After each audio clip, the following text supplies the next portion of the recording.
Est-ce qu'on est bon là? C'est bon? Et vous m'entendez? Vous m'entendez? En dehors du téléphone? Alors on peut y aller. Voilà. C'est bon là, Véronique? Je crois que c'est bon. Bon, bah, écoutez, on va attendre 2-3 minutes et on s'y remet.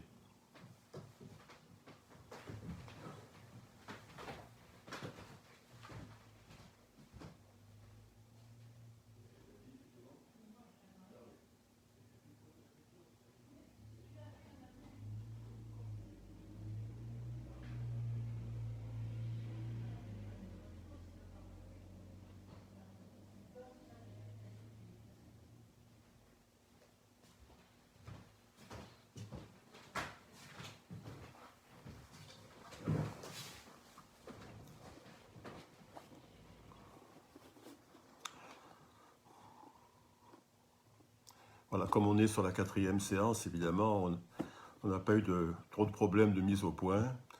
On commence à être rodé, mais pour autant, on ne souhaite pas qu'une nouvelle période de confinement revienne au goût du jour.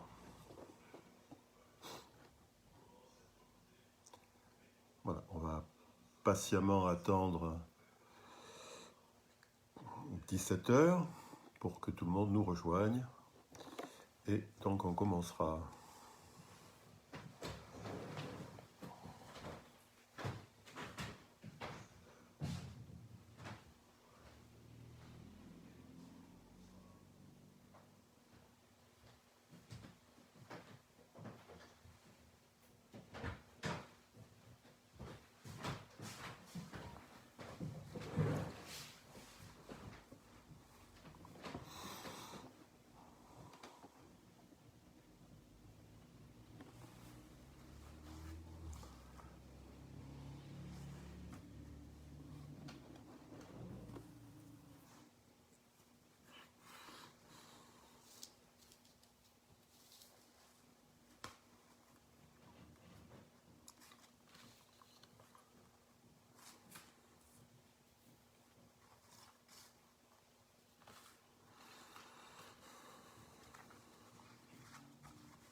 Bien, bonjour à tous. Merci de votre présence et de suivre cette page, enfin, sur la page Facebook du Comité olympique. Et j'en profite pour remercier Philippe Manassero, pour remercier Véronique également, puisque c'est elle qui m'a coaché pour présenter cette série d'exposés donc, qui nous a entraînés au début du XXe siècle. Et puis, donc nous allons poursuivre un petit peu ce voyage dans le temps. On va rester dans la première partie du XXe siècle et on va changer de sport puisqu'on va parler aujourd'hui de natation, mais avec toujours le point d'ancrage qui est notre Côte d'Azur, notre département. Et cette fois-ci, on va aller euh, un petit peu plus à l'est encore que la dernière fois, puisque la semaine dernière, nous avions parlé donc des Olympiades de Monte-Carlo, première manifestation internationale du sport féminin, 1921. Et aujourd'hui, donc, un petit peu plus à l'est, enfin, tout près, hein, et notamment à Menton, mais pour partie, vous le verrez, on ne sera pas loin, on sera pas loin aussi de Monaco. Donc, parler de ce qui est un des grands exploits sportifs du XXe siècle, c'est-à-dire un record du monde, hein, battu à Menton, et pas n'importe quel record du monde, puisque c'est sur la distance reine en natation, hein, le 100 mètres, le 100 mètres nage libre. Donc on va parler de ce record du monde et record du monde qui a été battu à Menton, dans un lieu qui n'existe malheureusement plus, même si, et j'y reviendrai au cours de l'exposé, même si restent des témoignages de ce record à Menton même. Mais la piscine n'existe plus puisque c'était la piscine enfin, du casino de Menton qui a été depuis les travaux du casino, les travaux successifs n'ont pas permis de conserver cette piscine. Mais déjà, vous voyez, il y a un petit paradoxe, enfin, en tout cas, il y a une interrogation sur le fait qu'un record du monde soit battu dans la piscine d'un établissement de jeu. Donc on va évoquer tout ça, toutes les particularités de ce record, et aussi et surtout la personnalité de celui qui l'a battu, puisqu'il est considéré comme un des plus grands nageurs français de l'ère moderne, hein, Alex Jani, qui est né en 1929, qui est décédé en 2001, et qui, lorsqu'il bat ce record du monde, eh bien, se retrouve recordman de l'ensemble des courses de natation, en tout cas du 100 mètres au 400 mètres nage libre. Donc c'est quelqu'un qui, en 1947, domine la natation mondiale. Donc avant d'en venir au record lui-même et les conditions dans lesquelles il a été battu, je vous propose, comme nous le faisons à chaque fois, hein, de commencer par parler un petit peu du contexte. Hein, l'époque n'est pas banale.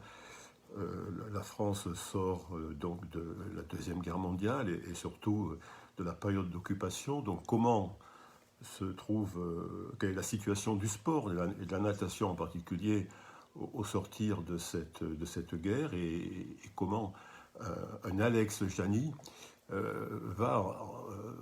donc français, va en quelque sorte se retrouver sur le toit du monde avec ses records. Donc dans un deuxième temps, on s'attachera à la performance d'Alex Jani, notamment ce record du monde, mais ce qui l'a précédé dans les jours qui ont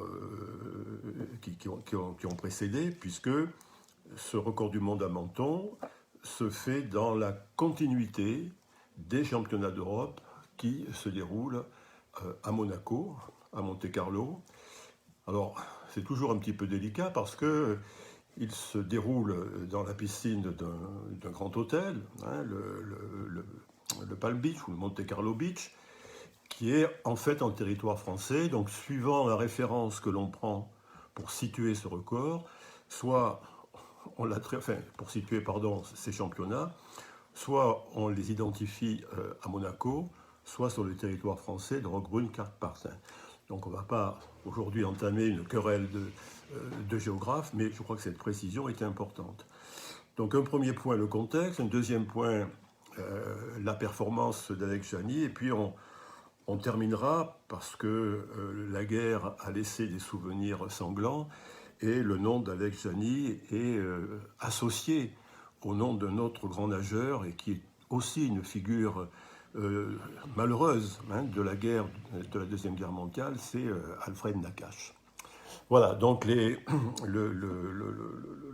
l'ordre du jour, si je puis dire, étant tracé, je vous propose donc de commencer par ce contexte, en sachant que donc à la fin de la guerre de 1940-45, le sport français sort d'une période, bon, évidemment un petit peu trouble, comme l'a été la période pour l'ensemble des activités pendant la guerre, mais une période assez paradoxale puisque il y a eu un développement important des activités physiques et sportives avec notamment le commissariat à l'éducation générale et au sport, qui a été porté dans un premier temps par Jean Borotra, illustre tennisman, vainqueur avec les mousquetaires de la Coupe Davis dans les années 20. Et puis,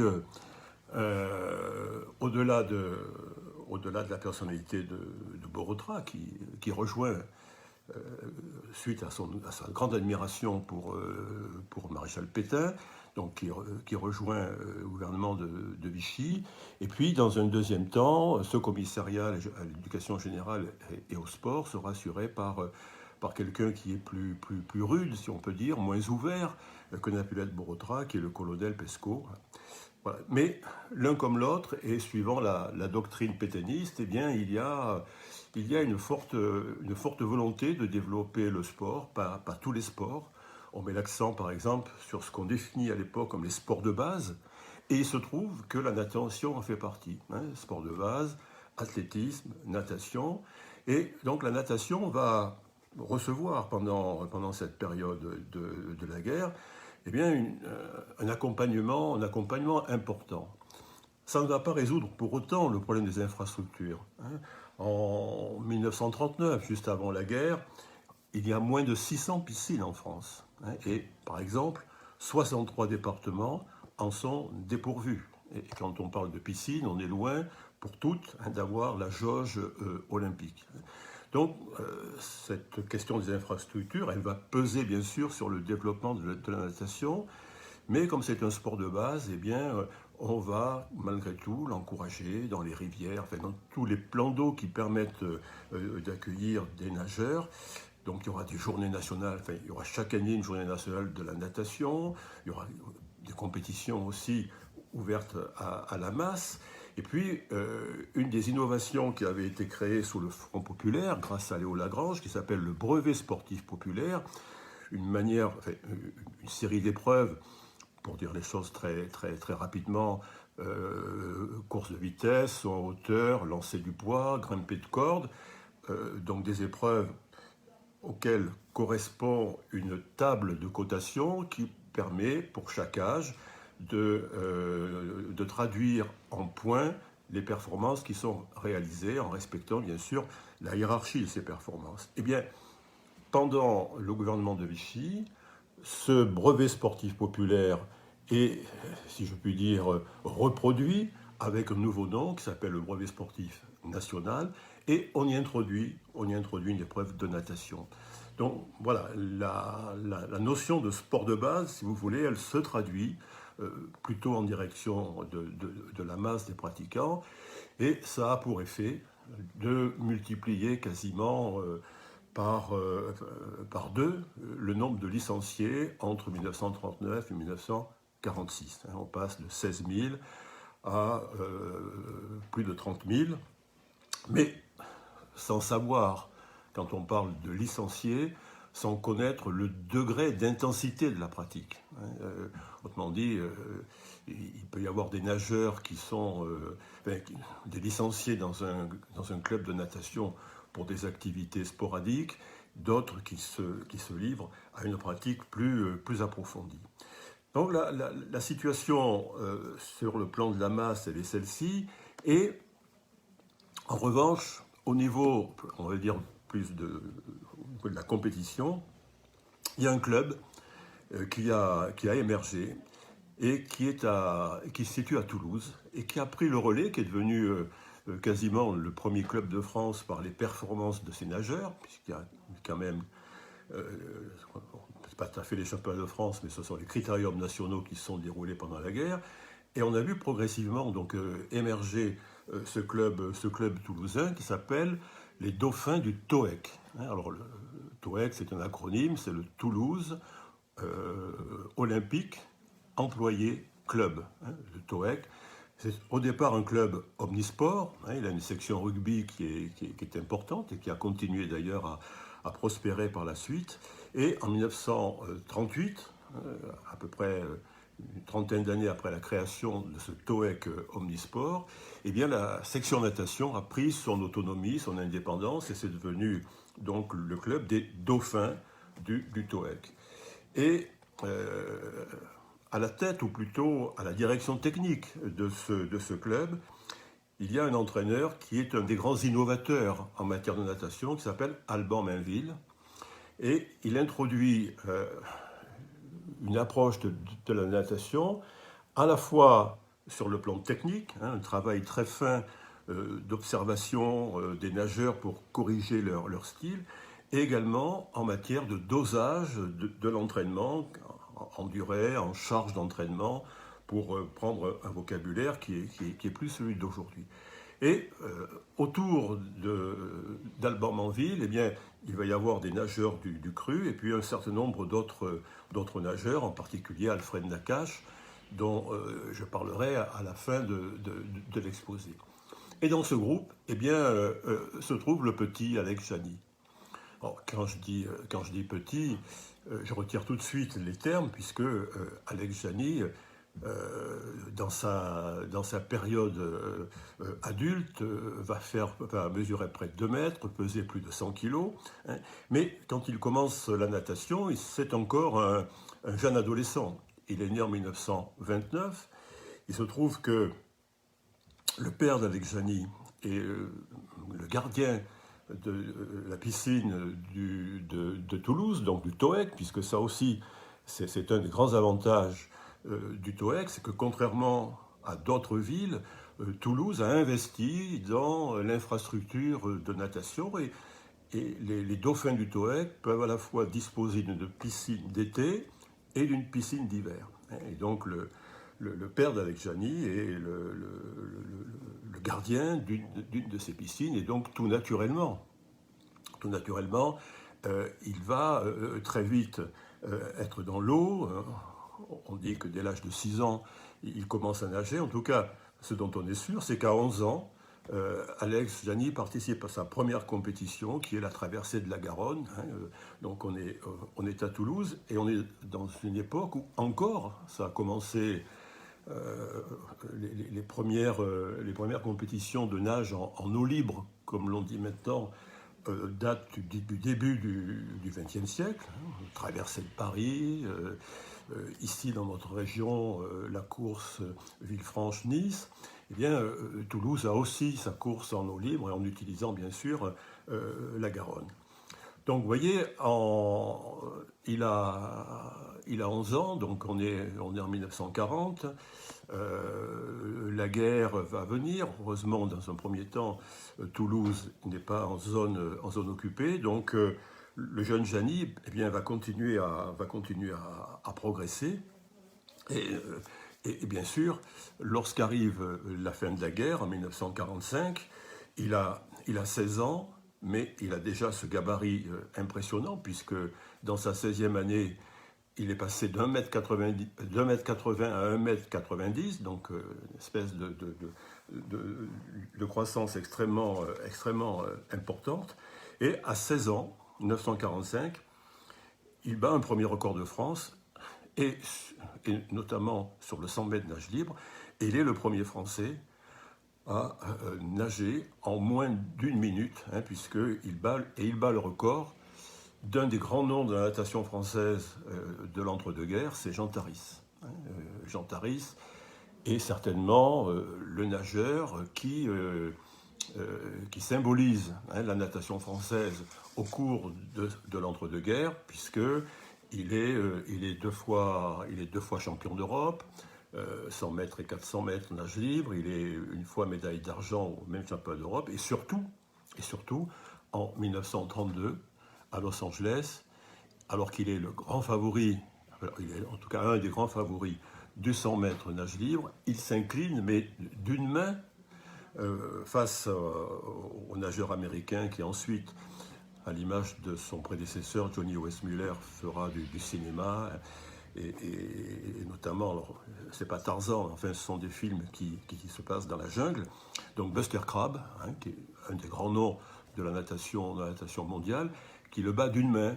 En fait, Taris est à la ligne 6, il a fait le meilleur temps des séries, donc il est au milieu du bassin, et il ne voit pas, il surveille les Japonais, qui sont pour lui les adversaires principaux, et il ne voit pas Buster Crabbe qui nage à la ligne 1, c'est-à-dire à l'extrémité à l'extrémité du bassin, et Taris surveille les Japonais, mais ne voit pas le rush de Crabbe, et c'est finalement Crabbe qui l'emporte, et on sait que Taris en nourrira une très grande amertume.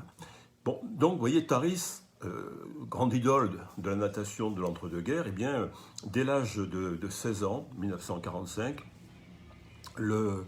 Janis, si je puis dire, le relègue aux oubliettes, puisqu'il s'empare de son record.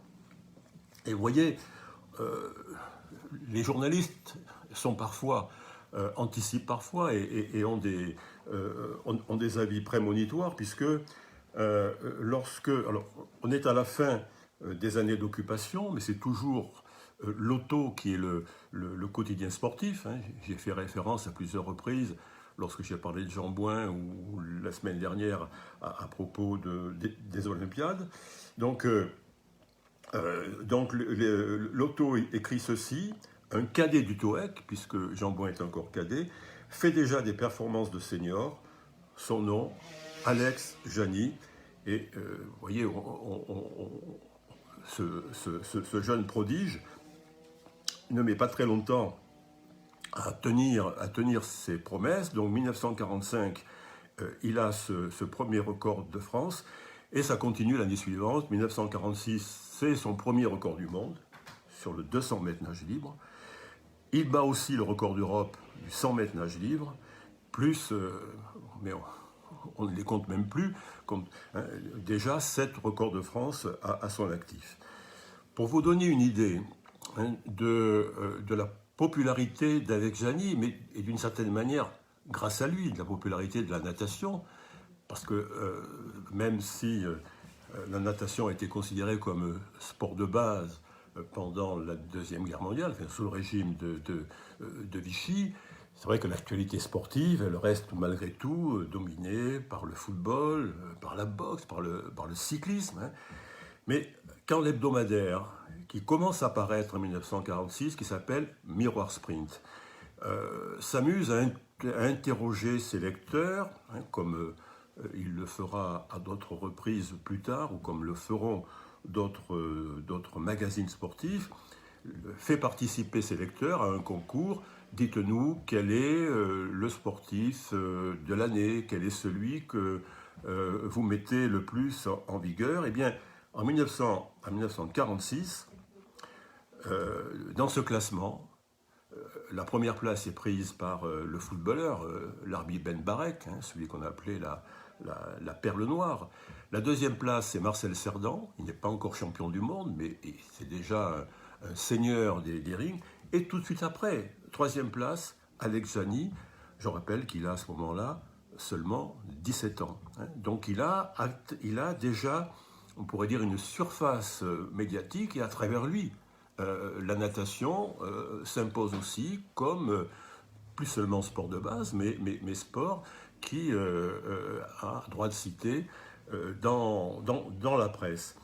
Même chose lorsque quelques mois après, le même hebdomadaire demande à ses lecteurs quelle est la performance que vous considérez comme celle qui est la plus importante pour le sport français. Donc on est toujours en 1946, et alors là, Jani arrive en tête. C'est-à-dire c'est son record d'Europe du 100 mètres nage libre, devant la victoire de Pujazon au Cross des Nations. Vous vous souvenez, on a parlé du Cross des Nations et de l'importance qu'il avait dans les années d'avant-guerre, enfin d'avant Première Guerre mondiale, et les 3 victoires de Jean Bouin, dont sa victoire en Angleterre contre les Anglais, etc. Donc le Cross des Nations reste un événement repère, hein, cross-country.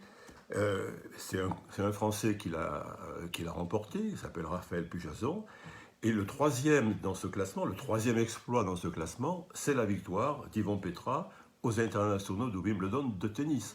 Vous voyez, je ne suis pas sûr que aujourd'hui on aurait aux 2 premières places, quand on questionne les lecteurs de la presse sportive, des sports comme la natation, l'athlétisme, hein, et surtout avec le tennis en 3e position.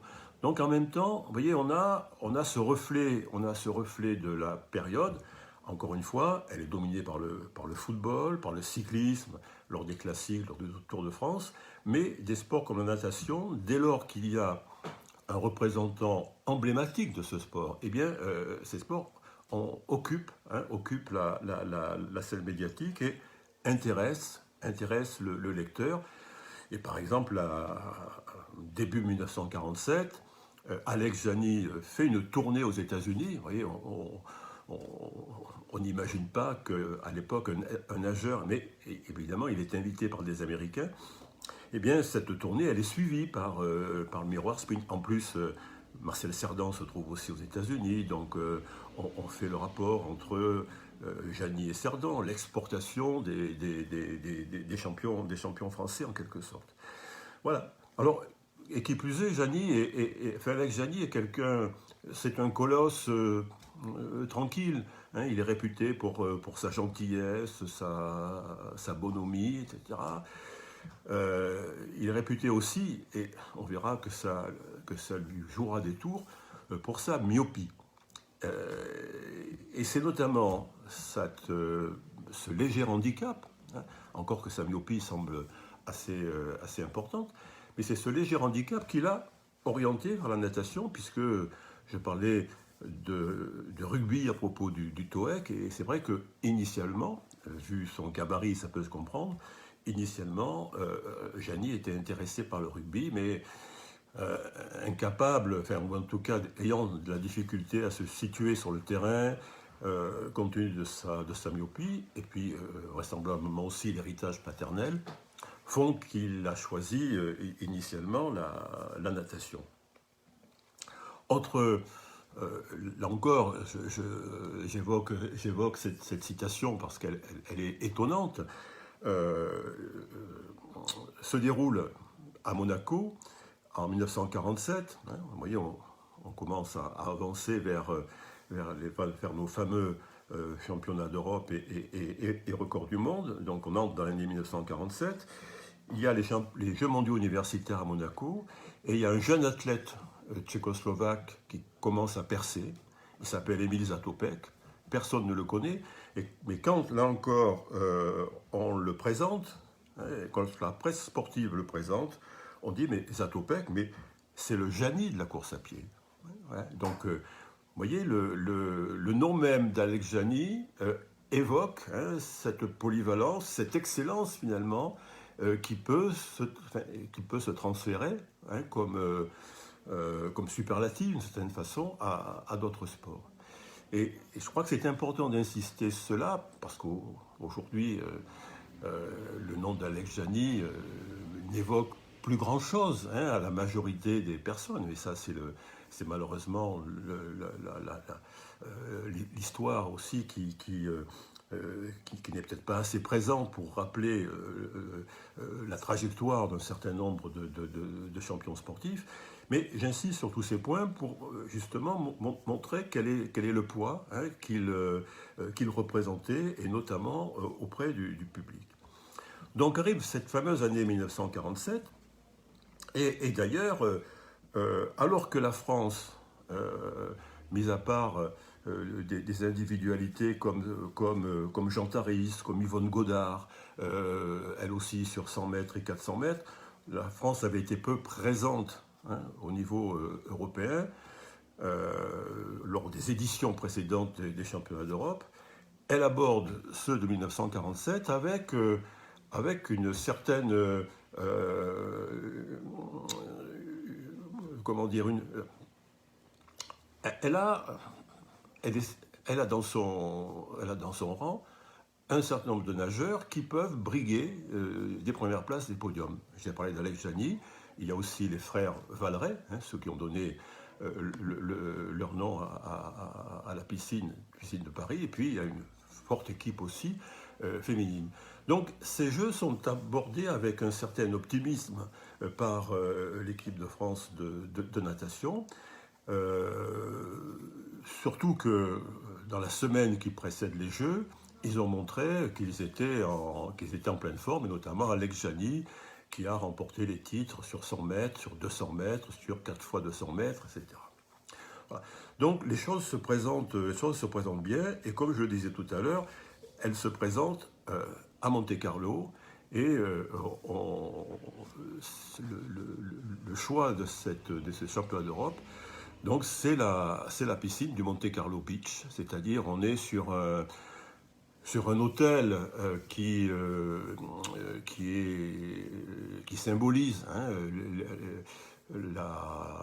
cette nouvelle génération d'hôtels qui donc s'appuie sur la vogue des bains de mer, de la saison d'été. On n'est plus dans la période du début du XXe siècle où les hivernants donc recherchaient la Côte d'Azur et le soleil de la Côte d'Azur, mais le soleil d'hiver de la Côte d'Azur. Là, on est entré dans la célébration de la saison d'été, et donc le Monte Carlo Beach fait partie de ces établissements, et qui ont, parmi tous les agréments possibles, il y a une piscine qui n'est pas initialement prévue pour la compétition, mais qui se trouve avoir des dimensions olympiques.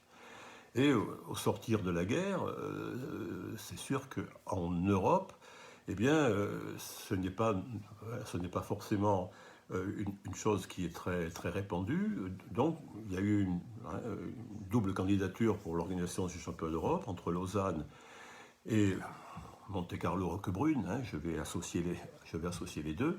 Et c'est Monte-Carlo, et donc c'est l'organisation de ces championnats d'Europe dans cet hôtel. Championnat d'Europe qui se déroule pour la 6e fois. Il y a eu une évolution assez chaotique. Première édition en 1926, puis 27, puis 31, puis 34, 38 et maintenant 47. Et au tableau des médailles, la France n'a jamais été première. J'ai évoqué tout à l'heure les titres de Taris et de Godard, mais en tout cas, pas suffisamment de performances en matière de densité qui auraient permis à la France d'être parmi les nations de tête. Mais là, comme je l'ai dit, donc 1947, les choses se présentent bien. Et évidemment, il y en a un qui est très attendu, au niveau de ces championnats, c'est bien sûr Alex Jani. Alex Jani, il s'aligne sur le 100 mètres, le 400 mètres et le 4 fois 200 mètres. À l'époque, le 200 mètres nage libre n'existe pas encore. Les seules courses en compétition, enfin en championnat d'Europe, mais c'est la même chose au niveau des Jeux Olympiques, c'est le 100 mètres, le 400 mètres et le 1500 mètres nage libre. Puis il y a bien sûr le dos, la brasse. Et en matière de relais, c'est uniquement le 4 fois 200 mètres. Les autres relais viendront plus tard. Et vous savez que, comme en athlétisme, chaque discipline, au fur et à mesure des Olympiades, augmentera le nombre d'épreuves. Donc on est sur pour Alex Jani, sur ce triptyque 100-400 relais. Alors les choses commencent bien, puisque sur ce programme très dense qui tient sur 5 jours finalement, il commence le premier jour par remporter sa série du 100 mètres nage libre. Au passage, il bat le record d'Europe. Le lendemain, il remporte le titre sur ce 100 mètres. Il devance de près de 2 secondes le Suédois, qui était a priori son principal rival, qui s'appelle Olsson, qui s'était préparé un peu mystérieusement dans la piscine de Cannes. Voilà. Mais il y a peu de mystère le jour de la compétition. Donc Alekhjani remporte assez facilement cette course, puisque donc, il bat de près de 2 secondes, ce qui est quand même énorme sur un 100 mètres nage libre, ce Suédois. Troisième jour, donc premier jour la série du 100 mètres, deuxième jour la finale du 100 mètres, troisième jour le 400 mètres. Et bien là, non seulement il va remporter le titre, mais il va battre le record du monde du 400 mètres. Il le bat de 3 secondes, 4 minutes 35 de dixième contre 4 minutes 38 de dixième. Et là encore, avec une avance de 15 secondes, 15 secondes sur 400 mètres, c'est énorme, sur un Hongrois, le Hongrois qui s'appelle Mitro, et ce Hongrois Mitro sera le futur vainqueur du 1500 mètres. Donc vous voyez, à l'époque, le 400 est un peu la rencontre entre les sprinteurs et les nageurs de fond. Bon, avantage aux sprinteurs. Donc vous voyez, c'est une semaine qui commence à être bien remplie, mercredi, jeudi, vendredi, et le samedi, figurez-vous, il se repose, il n'a pas de course à son programme. Évidemment, le grand rendez-vous, c'est le dimanche. Le rendez-vous, c'est le dimanche, parce que c'est la course, c'est le relais 4 fois 200 mètres nage libre. Et déjà, vous savez que encore aujourd'hui, on mesure la qualité d'une nation en natation à travers le relais 4 fois 200 mètres, une forme d'étalon qui permet de voir la densité en matière de performance d'une nation. Donc là, c'est un petit peu la même chose, 4 fois 200 mètres. La France est favorite, mais il y a les Hongrois et les Suédois. La France, elle est favorite, elle est bien sûr portée par Alekhjani, mais les Hongrois et les Suédois, nation de tradition en matière de natation, je parlais tout à l'heure des éditions précédentes des championnats d'Europe, mais ils sont soit au premier, soit au deuxième rang, enfin l'un ou l'autre.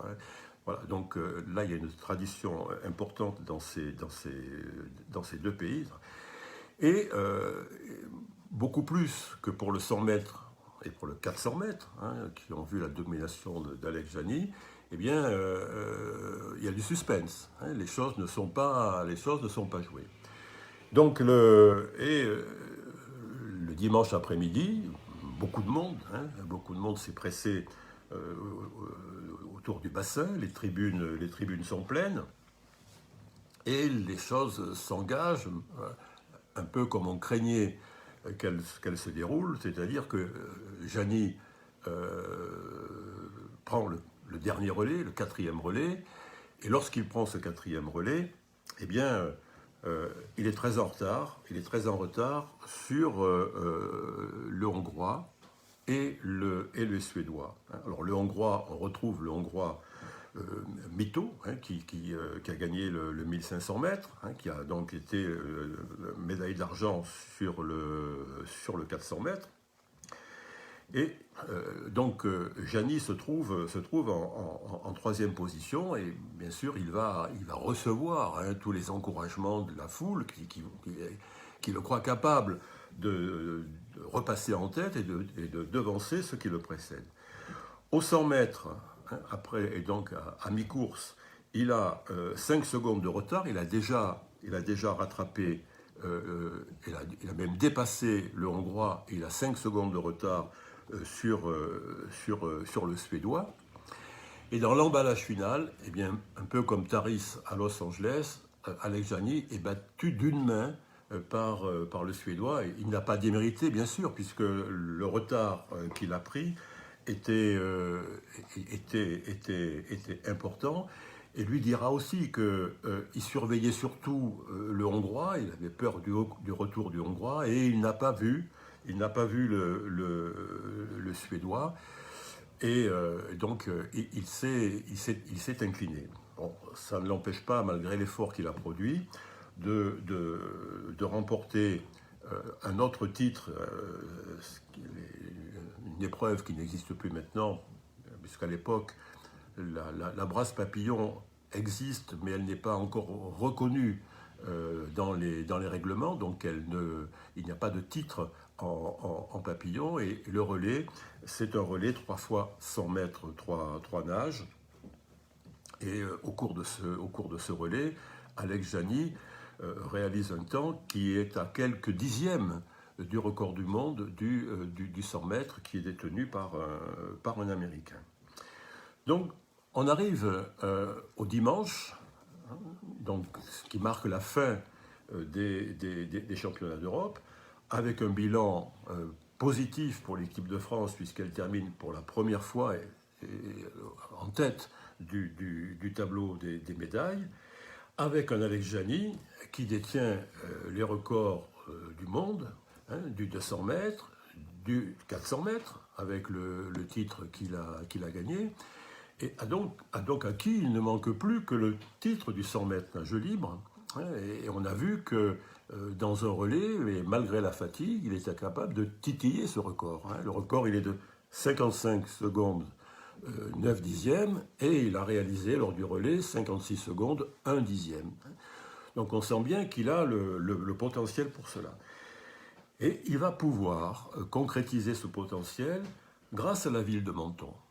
Il y a une initiative qui est prise à la fois par la municipalité et par le club de natation de Menton, qui s'appelle le Sporting Club de Menton, et qui se propose d'organiser au lendemain donc, des championnats d'Europe, les championnats d'Europe sont terminés, eh bien, ce qu'ils appellent une journée des records.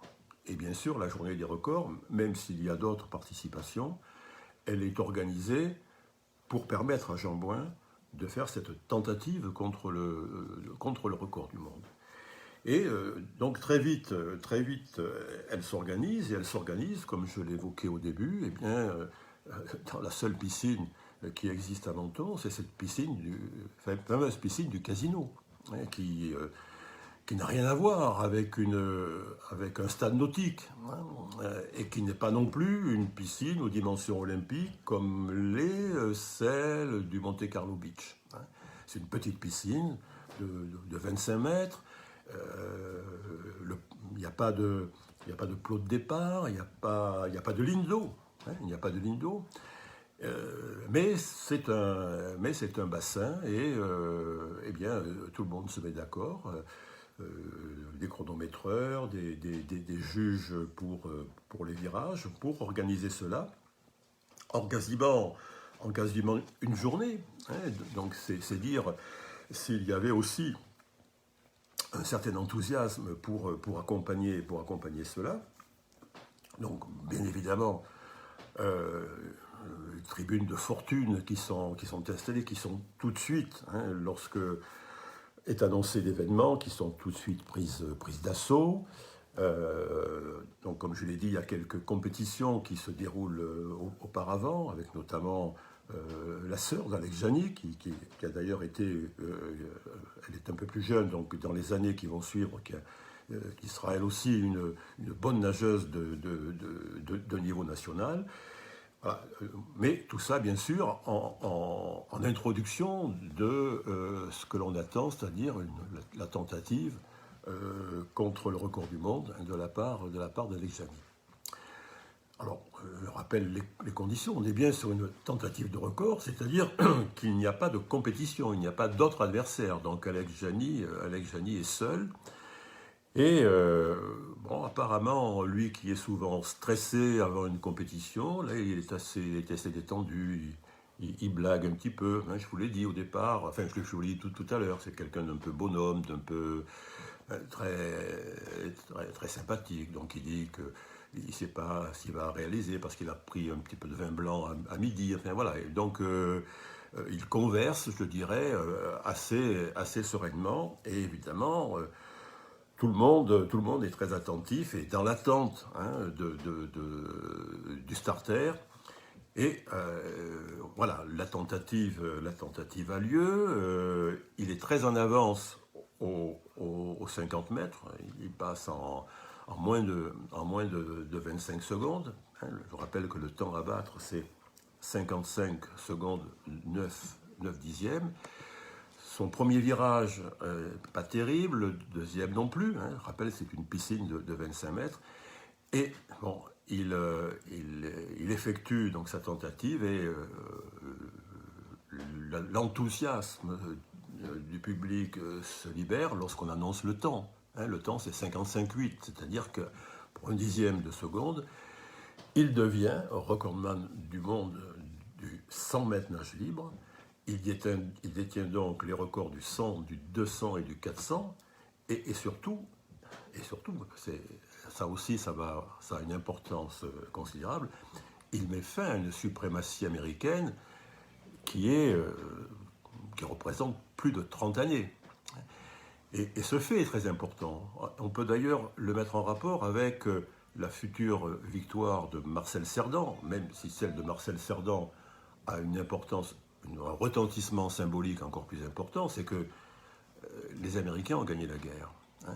Et donc, leur suprématie, elle s'est affirmée sur le plan militaire, mais bien sûr, elle est en train de s'affirmer aussi au plan culturel, au plan sportif. Donc, la France, en revanche, le souvenir de 1940 est encore présent, de l'étrange défaite, on disait Marc Bloch. Et ce sursaut, enfin tous les sursauts qui permettent à la France d'exister, et en particulier de concurrencer l'oncle Sam, et bien tout ça, bien sûr, donne une importance encore plus considérable à la performance sportive elle-même. On a un retentissement qui dépasse la seule dimension sportive. Et donc quand Marcel Cerdan battra Tony Zeil chez lui, ça sera encore pire, puisque c'est la France qui va gagner, qui va remporter un titre mondial en Amérique, face aux Américains, etc. Et la dimension, on avait commencé à l'évoquer à propos de Jean Bouin qui battait les Anglais chez eux, les Anglais qui à l'époque, avant la Première Guerre, non seulement parce qu'ils ont inventé les sports modernes, mais aussi compte tenu du poids politique et diplomatique qu'ils représentent, eh bien, il y a une forme de revanche qui est prise. Et là, d'une certaine façon, on a avec Jany, et puis surtout avec Marcel Cerdan, cette dimension aussi qui existe vis-à-vis des États-Unis. Donc, vous voyez, on ne s'y trompe pas. Par exemple, pour ceux qui se souviennent un petit peu de l'histoire, et notamment qui a accompagné ensuite l'arrivée du général de Gaulle au pouvoir, mais le journaliste qui a été l'interlocuteur privilégié du général de Gaulle s'appelle Michel Droit, journaliste politique qui a ensuite été élu à l'Académie française. Il est en 1947 journaliste au Monde et il écrit après le record d'Alex Jany, j'insiste bien, dans Le Monde, qui n'est pas un quotidien sportif, mais qui s'intéresse justement aux événements sportifs qui ont une dimension qui dépasse le sport. Il écrit ceci: « L'étourdissante faculté de récupération et la fraîcheur athlétique sans cesse renouvelée de celui que je considère comme l'athlète le plus fort que le sport mondial ait jamais connu. » Donc il est en 1947 au sommet de sa gloire, et d'une certaine façon, il est un des représentants du sport français de l'après-guerre et du sport français qui tient à exister et à travers lui, finalement, à restaurer le prestige de la France. Ça prendra, on le sait, une importance encore plus décisive avec la période donc, du gaullisme après 58, mais déjà à travers Jany, à travers Cerdan et d'autres qui ont remporté des victoires à l'international. Voilà, on a cette dimension-là et ça me paraît important, au-delà bien sûr de tout ce que représentent les performances et les records d'Alex Jany. C'est important, me semble-t-il, d'insister sur ce point. La fin de l'histoire pour Alex Jany, elle est finalement moins glorieuse. triple recordman du monde en 1947, on s'attend à ce qu'il soit le grand triomphateur des Jeux Olympiques de 1948.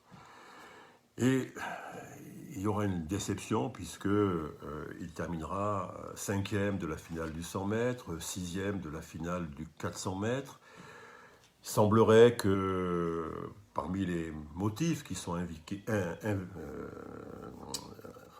avancés, qui sont invoqués de cette contre-performance, bon, certains diront qu'il était habitué à gagner trop facilement, qu'il s'est peut-être laissé aller à une certaine nonchalance. D'autres mettront en cause sa myopie. Parce que cette histoire de myopie, elle était déjà présente dans ce fameux record du monde de Menton. Tout le monde pense, lorsqu'il bat ce record du monde, qu'il aurait pu faire mieux s'il avait mieux viré, s'il avait mieux effectué ses virages.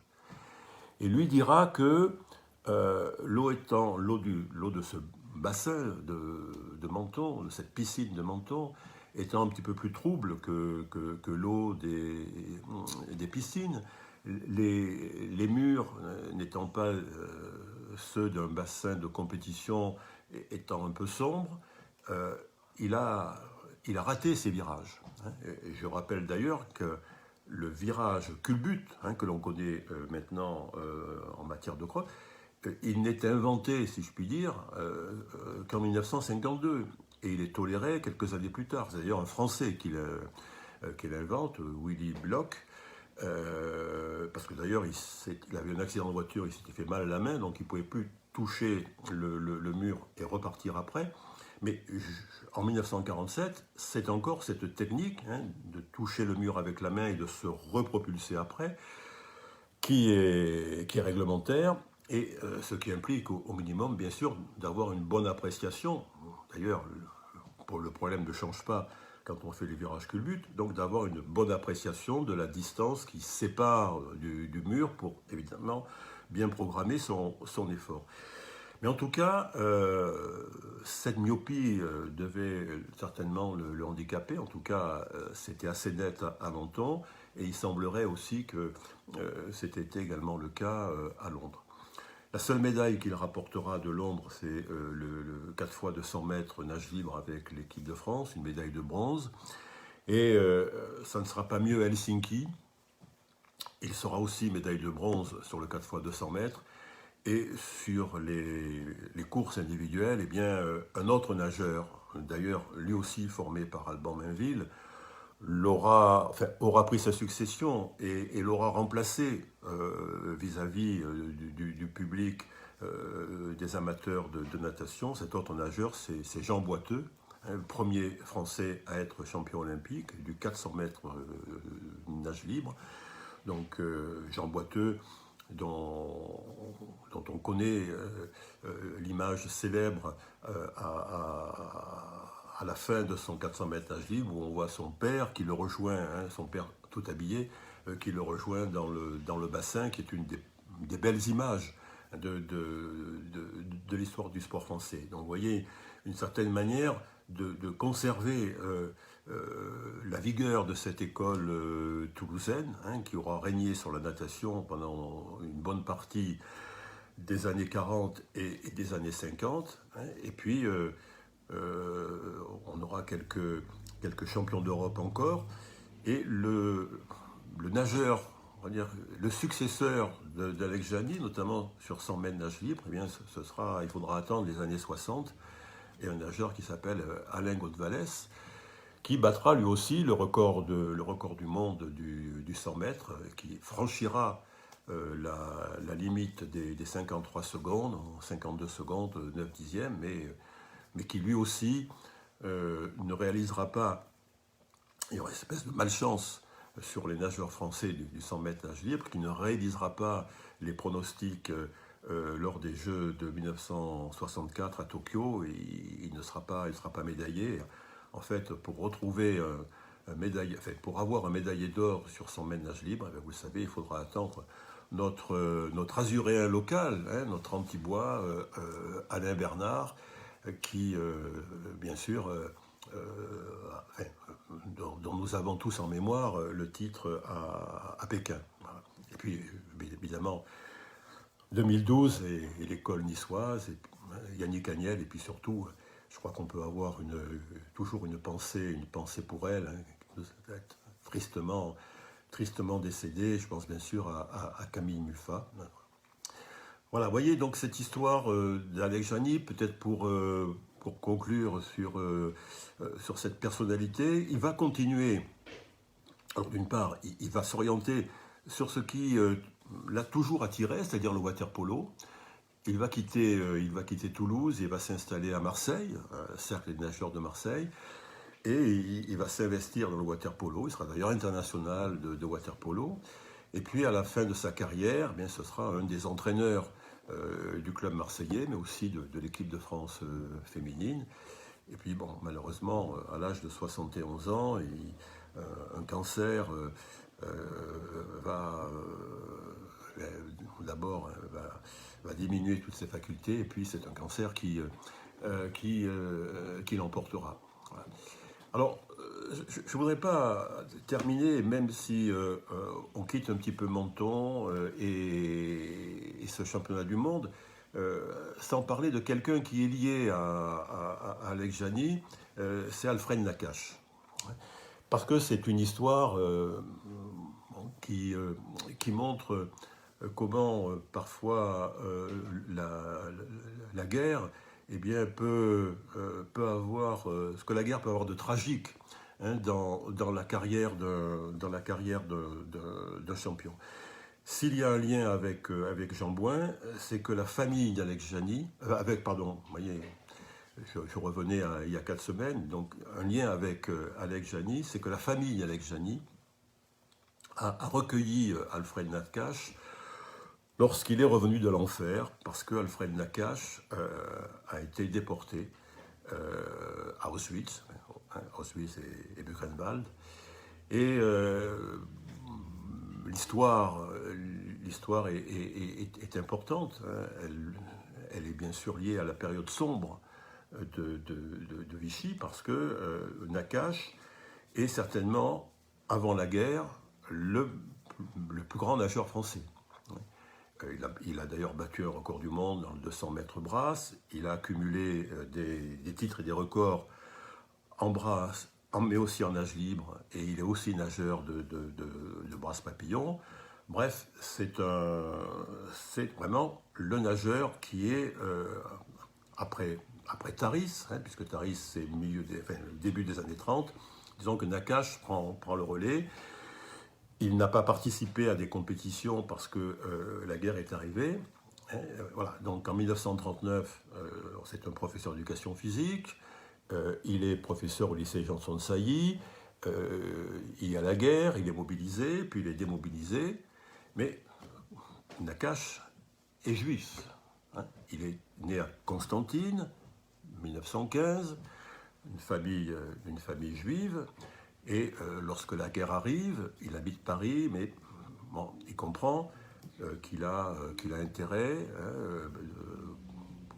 voyant le contexte de l'époque, d'aller en zone libre. Il choisit Toulouse. Parmi ses choix, parmi les raisons de ses choix, il y a vraisemblablement la présence d'Alban Mainville, etc. Donc il devient, y compris pendant les années de guerre et pendant les compétitions qu'il peut y avoir, un des éléments importants de ce fameux club des dauphins du TOEC. Et en 1943, les championnats de France de natation doivent se dérouler à Toulouse. Donc le TOEC attend évidemment cela comme étant la manifestation de sa domination sur la natation française. Mais à l'époque, quelque temps auparavant, l'occupation s'est durcie, et en particulier est abrogé le décret Crémieux, qui est un décret qui donnait la nationalité française à ceux qu'on appelait les Israélites d'Algérie. Donc Nakache se voit déchu de la nationalité française et donc ne peut pas participer, on interdit à Nakache de participer à ces championnats de France. Alors, il avait déjà été exclu pour les mêmes raisons de la fonction publique. Je vous ai dit au départ qu'il était prof d'éducation physique, mais il est exclu de la fonction publique. Et le voilà maintenant exclu, rejeté. Et je passe sur les campagnes de presse, dans la presse collaborationniste, qui met en évidence, met l'accent sur le fait qu'il soit juif, et donc on ne comprend pas qu'un juif puisse participer à des compétitions nationales, et encore moins à ce qu'il puisse représenter la nation. Et alors là, il y a un très beau geste qui montre que derrière le club des dauphins du TOEC, il y a aussi une conscience, au-delà même de la conscience politique, une conscience civique, une forme d'éthique, puisque l'ensemble du club refuse de participer à ces championnats de France qui se déroulent pourtant à Toulouse. Donc ça, c'est le premier épisode. Mais celui qui suit est beaucoup plus tragique. Donc là, on est en juillet 1943, et en décembre 1943, 3-4 jours de Noël, eh bien, Nakache et sa famille, son épouse est également prof d'éducation physique, ils ont une petite fille, ils sont arrêtés par la Gestapo. Et là va commencer l'enfer, un enfer qui est bien, malheureusement, bien connu, puisque c'est d'abord le camp de Drancy, et puis c'est ensuite ce voyage vers les camps, donc le voyage en train, dont on connaît la dimension dramatique, et à Auschwitz, évidemment, on sépare les hommes et les femmes, et Madame Nakache et sa fille ne reviendront pas du camp, et Alfred Nakache malgré tout va survivre, et va survivre avec orgueil, puisque on l'a d'ailleurs surnommé le nageur d'Auschwitz. C'est-à-dire que pour montrer la résistance, mais aussi la bravoure des Juifs, eh bien, il ira nager dans le bassin d'incendie du camp d'Auschwitz, dans cette eau saumâtre. Une manière un peu pas seulement de provoquer, mais de montrer que malgré le traitement qu'il leur est infligé, eh bien, il a quand même des ressources. Et même si les Allemands pousseront le côté macabre jusqu'à l'obliger, par exemple, à aller chercher des objets au fond du bassin et de le ramener entre les dents. Enfin, il y a toute une série d'anecdotes qui ne sont pas d'ailleurs racontées par Nakache lui-même, mais par un compagnon de captivité, un jeune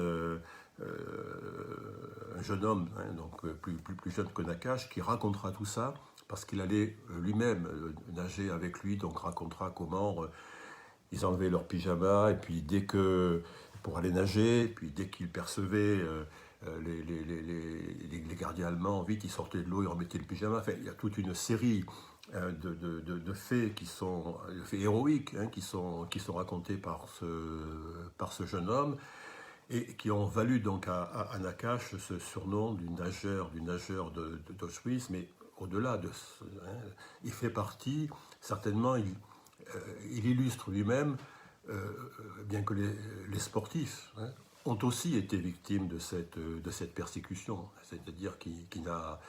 Et ce mépris total des droits de l'homme et de leur dignité. Et donc il réchappera des camps, mais il fera partie des prisonniers qui ont été libérés d'Auschwitz et qui auront à parcourir des milliers de kilomètres dans le froid. Et malgré tout, il subsistera après toutes ces épreuves. Il reprendra même la natation, et même à un assez bon niveau. Il aura d'ailleurs l'étonnement de voir que, revenu à Toulouse, eh bien, il verra qu'une piscine, et c'est d'ailleurs toujours le cas, une piscine de Toulouse porte son nom, parce qu'à l'époque on pensait qu'il ne reviendrait pas de cette déportation, et donc on avait déjà donné son nom à cette piscine. Donc vous voyez, ça me paraissait important d'évoquer aussi, puisque les deux hommes sont liés, Alex Jani, Alfred Nakache.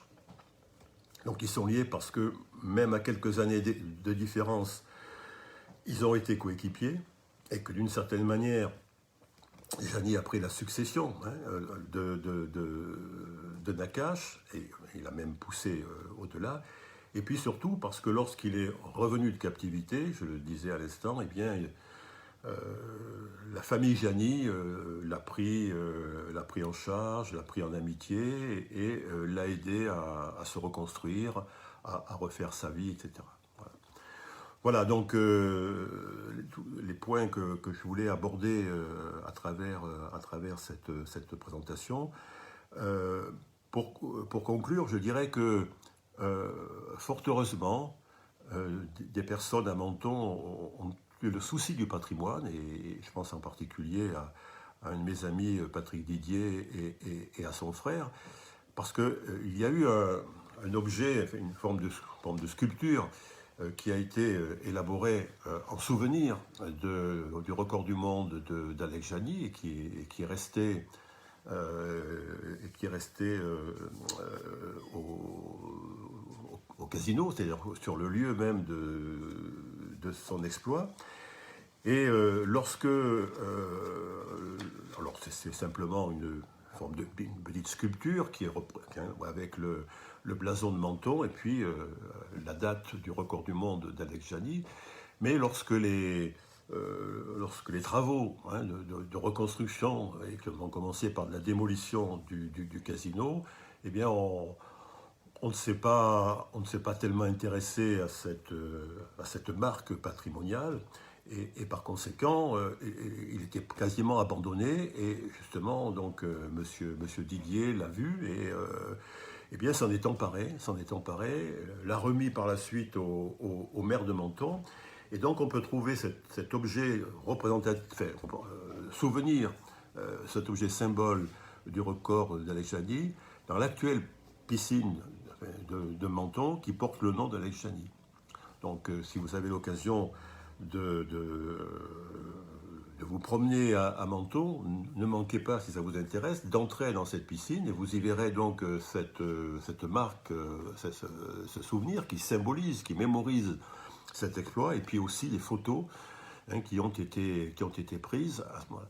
Je crois que c'est important parce que finalement, au-delà des articles qui ont été écrits, c'est aussi cette dimension patrimoniale à travers les objets commémoratifs qui rappellent l'importance de l'événement qui a lieu. Je crois que c'est important de les conserver. Il y en a quelques-uns dans notre département, mais celui-là, alors donc Menton est assez riche de ce point de vue, puisque outre la mémorisation du record d'Alex Jani, vous savez aussi que la tombe de Webb Ellis, le créateur du rugby, enfin l'inventeur du rugby, mais il y a une légende aussi autour de Webb Ellis. En tout cas, il est considéré comme tel et il a pris sa place dans l'histoire.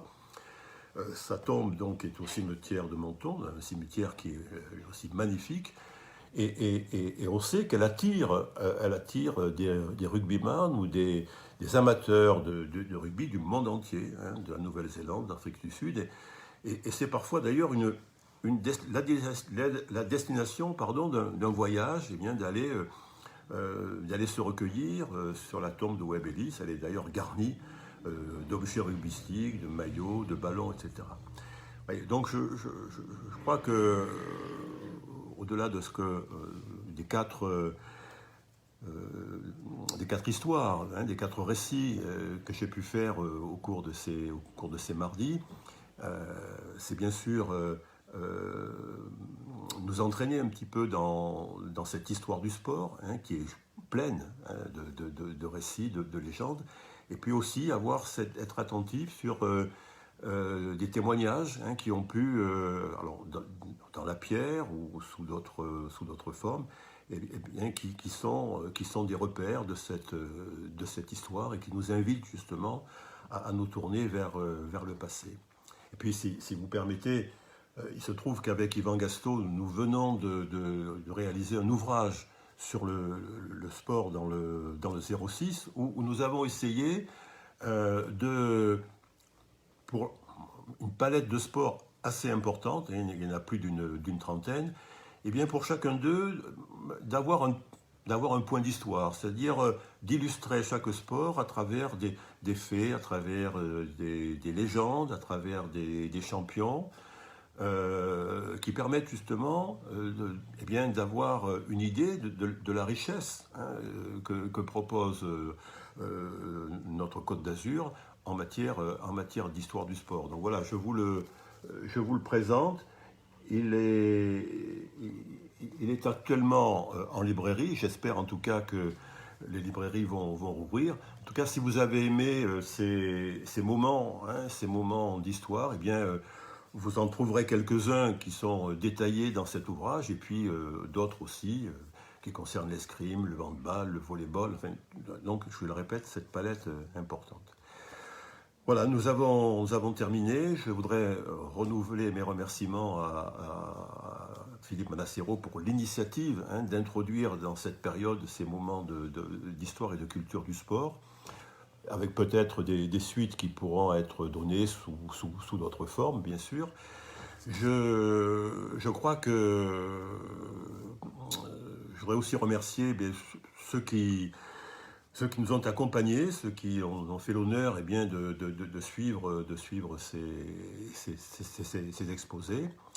Et puis, vous souhaitez à tous surtout une bonne reprise d'activité, une sortie de déconfinement qui nous permette à la fois de rester en bonne santé et de reprendre progressivement une vie normale et puis une vie pleine de sport. Voilà.